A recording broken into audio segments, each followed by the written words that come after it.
Terima kasih masih bersama kami dalam Kompas Aceh. Saudara, Aliansi Buruh Aceh Senin menolak Permenaker nomor 2 tahun 2022 tentang jaminan hari tua baru bisa diambil di usia 56 tahun. Hal ini dianggap merugikan buruh khususnya di Aceh.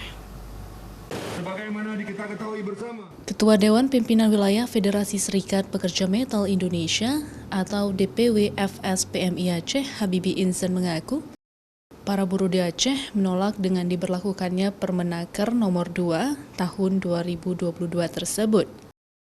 Selain dianggap merugikan para buruh, masih banyak para buruh di Aceh yang membutuhkan jaminan hari tua atau JHT setelah mereka keluar ataupun di PHK.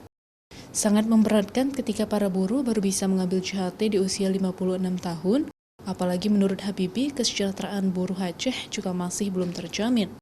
Para buruh mengaku lebih setuju dengan aturan sebelumnya, yaitu Permenaker nomor 19 tahun 2015, di mana JHT dapat diambil paling lama sebulan setelah mereka berhenti bekerja, di PHK atau meninggal dunia.